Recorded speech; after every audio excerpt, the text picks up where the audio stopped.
What's up, guys and gals and other YouTubers, subscribers, and whoever else is watching my videos? I'm here today to discuss the differences between your dust mask and your actual respirator. Now, for one, the respirator actually gets you way better protection, but you have to make sure that it's well sealed. Some people use like Vaseline or something to make sure it's well sealed to their face, and there's the in port, well, the exhale port, and then there's the two in ports. The dual respirator is actually a little bit, well, actually a lot better than the single respirator, but because it actually lets you breathe a little bit better. But you still actually have to kind of take care of these. You have to change the filters whenever it's time. You have to make sure it's adjusted right to your head and stuff. This one is by Honeywell. I forget what it was. It was like $30-some. I know they're expensive, but they are well worth having.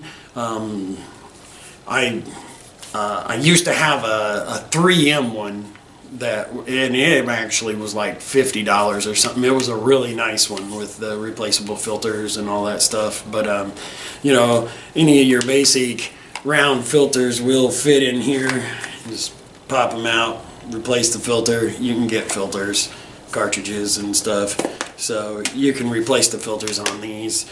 Usually most hardware stores, and I think Napa has replaceable ones, and there's a lot of other places that actually carry this exact size, because as a matter of fact I think 3M actually is the same size as this. But anytime you're doing painting or you're doing a lot of detail sanding where you have to get really close, this is a pretty good idea to have one of these. As a matter of fact, if you do any auto body at all, this is actually really good to do, especially if you're inside a garage, a sealed garage or something. It's actually not a bad, even if you're in a vented garage, it's still nice to have one of these. Now, this thing, it's not terrible. It is useful. They do work for some dust particles and stuff, which is fine.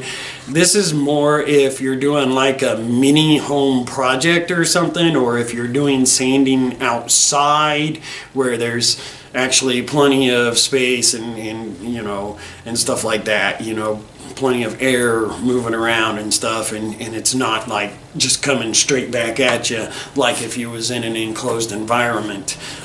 So this one's actually used. It's probably actually used up, but these are dirt cheap. They are. You can get a package of 3 for just a few bucks, and they do last a while. I've actually used this one quite a bit. That's another reason why I say I'm pretty sure that it's almost used up. But anyways, these, you really have to kind of try to make sure that they're sealed to you. They don't have a seal on them, so you just have to kind of try to make sure that they're fitted really good. But like I say, these would be more for like an outside project or something where you're not going to get it directly in your face and stuff, but it is good to use one whenever you're even doing smaller projects. I mean, I know you don't always see me using one, but a lot of times it's because I'm actually talking, so or I'm just trying to run through stuff really fast, and I know that's still a bad thing. You should always take time for safety.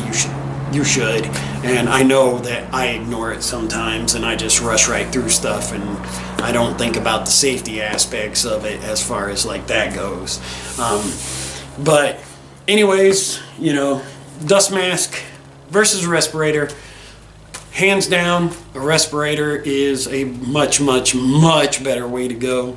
And there are a few different companies. Like I said, this one's a Honeywell, and the one I used to have was a 3M. The 3M was pretty good, but honestly, I think this Honeywell is just as good as the 3M any day, if not better. I dare to say it. But like I say, it was around 30-some bucks. So, but it has replaceable filters, so that was one of the other reasons I decided on this one. It was less than the 3M one, I believe, and and it was had the removable filters, replaceable filters. So anyways, I'll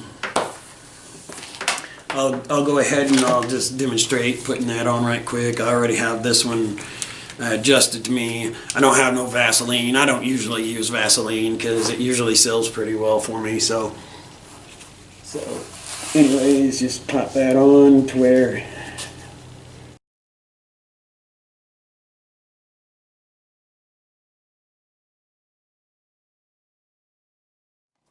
so anyways, like I say, this one's actually relatively new. I've only used it a few times. I'd actually bought it because I thought I was going to be doing painting in a garage, but come to find out, I've only been doing primer work outside. But and I did do some clear coating and a little bit of painting this year, but next year I'll be doing some actual painting. Hopefully I can get my projects up to being painted next summer. Anyways, thank you guys for watching. Feel free to subscribe. Have a spectacular day or night, whichever one it is for you. Feel free to follow me on Instagram or Twitter. I'll have the links down below. And I have a Facebook page called Tuned Up Rides. You can always join that anytime you choose. You know, and make sure you're hitting your notifications on the videos that I put up on YouTube to get notified of when I've got new stuff. I have plenty of things to choose from. I do a lot of stuff around the garage. I do a lot of tool reviews and product reviews. I actually still do some airbrushing, not a whole lot, but I still do some airbrushing. So if you like my airbrushing videos, you know you can kind of at least get notified when I got more airbrushing videos. So anyways, thank you guys.